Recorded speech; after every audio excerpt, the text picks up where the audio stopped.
So this is a long time coming, this video. I've been meaning to make this for probably 4 or 5 months now. I just haven't got around to it. Anyway, long story short, I'm going to make a catch can with two -10 AN fittings, and then it's going to have 2 little breathers as well. Also cut some end plates out. So this is basically just a 150mm round tube, aluminium tube that I got, and then I just used some 3mm plate and cut out a few of these bad boys just to make it all work. I'm basically going to put a bit of baffling in there, probably chuck some steel wool in there, and then seal it all up, drill some holes in it, and put a mount on it, and done. So stay tuned, guys. We'll get into it.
Always beaming, rag top, chrome pipes, blue lights out of sight. Long way, sold in, say it again, sold in. Make that money, throw it in, booty bouncing, go ahead. Rolls Royce, Lamborghini, blue Medina, always beaming, rag top, chrome pipes, blue lights out of sight. Long way, sold in, say it again, sold in. Make that money, throw it in, booty bouncing, go ahead.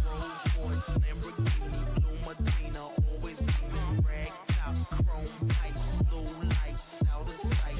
Long way, sold in, say it again, sold in. Make that money, throw it in, booty bouncing, go ahead. Rolls Lamborghini, blue Medina, always beaming, rag top, chrome pipes, blue lights out of sight. Long way, sold in, say it again, sold in. Make that money, throw it in, booty bouncing, go ahead.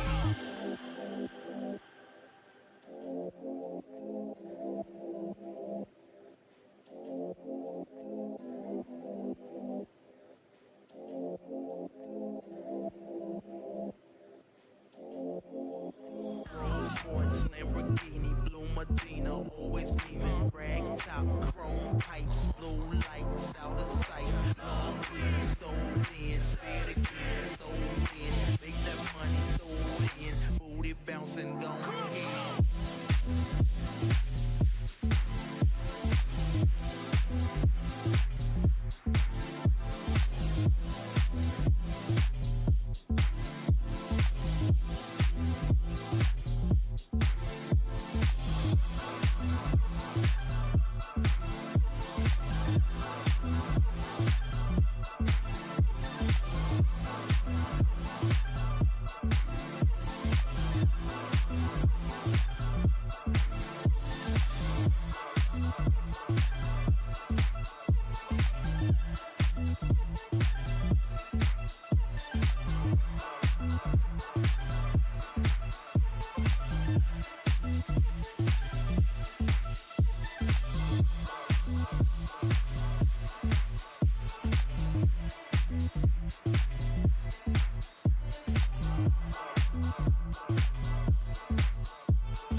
So you can see me here, guys, just finishing off the last of this now.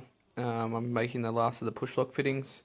You can get these from the guys at Golby's. These are -10 90 to push lock. I think it's a 5/8 hose. They can be tricky to put on, so I do use a bit of WD-40 or like you could use Vaseline or anything like that just to help them on, and then tighten them all up and nip it all up, and she's done. The air filters go on, they just push on and then tie up. This is the drain plug that I did. I didn't film. So it's just an M10 bolt with an O-ring, and that's about it. It's pretty ridiculous, but it kind of matches everything else in the car, so it kind of looks the part. But yeah, it kind of blends in quite well. You know, I am prepping this car for World Time Attack, so all this stuff needed to be done. I've actually fitted my harness this week as well. But yeah, this engine bay is starting to look really good. Really, really happy with it. Next is probably a brake booster delete. I've been meaning to do for ages. But yeah, there's a close up of everything. Yes, my car's quite dirty. It needs a good bath. So that's it, guys. Thanks again for tuning in for another episode of the old Ring a Ding Ding the King. You're probably wondering why I made such a large capacity catch can. It has to be greater than the capacity of the engine. So that's why I've gone for such a big unit. That's part of the CAMS ruling. So that's just how it is. That's our regulations here in Australia, and that's what we've got to do. I could have hidden it. I could have done lots of things, but I wanted to make it obvious and make it ridiculous as I do with everything else that I make. So anyway, guys, thanks again for checking in. I might just give you a little sneak peek of something I've got happening. It's just outside the shed. We'll go and have a look.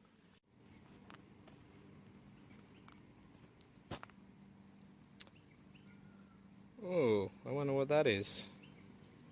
Just leave that to the next episode, eh?